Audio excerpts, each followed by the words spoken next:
Krišāns Rēlīgs. Vēl 20 sekundes. Metienu pagaidām nav. Krišāns Rēlīgs metiens ir pa vārtos.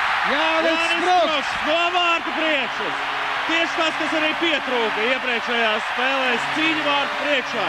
Un jāspēlē šajā mačā, pirmajā periodā arī šajā mačā un realizēts skaitliskais vairākums. Skatāmies vēlreiz, Jānis Sprugtim 10 iegūtie vārti. Viņš ir otrais spēlētājs mūsu komandā, kurš ir Gusels, Kučerovs, atkal Guskovam un Guskovs. Izlašana pa Miķels Rēlīgs! Un Staņāks vai Ripa, nu tur nesanāca tīrs izgājiens. Sergejovs paspēja atgriezties. Arī CSKA komandai, nu redzam, Guskova aizskrēja, bet Sergejovs tur kritienā patraucēja nedaudz zem. Lucenjovs atslaužās, Staņa glāb komandu un arī galva viņam neizdevās palīdzēt, bet te var būt prīstams pretuzbrukums. Gusels, Ripa vārtos. Aizrāvāmies uzbrukumā. Jo tā kā burtiski pret vārtu stāvu būtu atsitusies, nekā tāda nebija. Jā, tur Krišāns Rēlīgs, kamēr griezās, tikmēr jau Gusels bija tālu priekšā viņām. Starp kājasargiem trāpīja Šoltam, viņi kusto. Un bīstams moments, joprojām bīstams moments. Un nerokā praktiski radās. Neuztvērām Ripu un minūtes, viņš nebūtu to ieraudzījis par spēlēšanu. Sergejevs, Holts. Tur Ripa atsista un tā nav vārtos pagaidām, vēl ar vienu nav vārtos.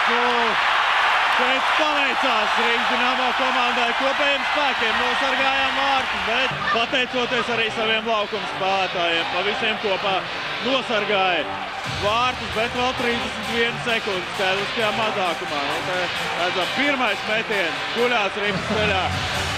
Miķels Rēlīgs, pēc tam Kristaps Sotnieks. Sprugts, Ripa pārtvērta. Miķels Rēlīgs. Gresens atņem Ripu, Kuļomiens. Un Jānis Sprugts spēlē par pārpaņēmienu, bet un tur Časlāvi iesaistās ar Jānis Sprugtu. Doma apmaiņā Jānim nevajadzētu kauties, varbūt būtu apusējs noraidījums. Jā, jo tāpēc, ka tur Proņins ļoti rūpīgi nospēlēja pēc tam pret Sprugtu. Nu, Kristaps Sotnieks aizstāvēja Jānis Sprugtu. Proņinam arī jābūt noraidījumam. Jā, nu viņam ir 100 nomest, tā tad noraidījums.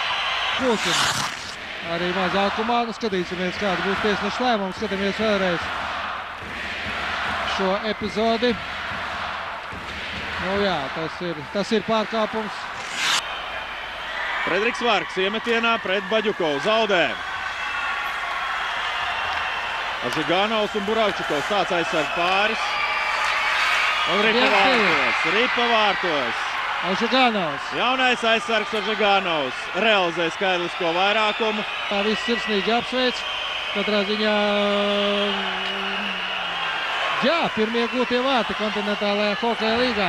Un tas ir arī viss. Diemžēl šajā svarīgajā mačā Rīgas Dinamo piedzīvo zaudējumu. Maskavas CSKA atkal paceļās uz 7. vietu, mēs nolaižamies uz 8. Un mums tagad priekšā ļoti garš, smags izbraukums, 6 spēles, kas sāksies jau pirmdien ar spēli pret Oļegs Naragons arī Vītoliņu vadīto Maskavas Dinamo.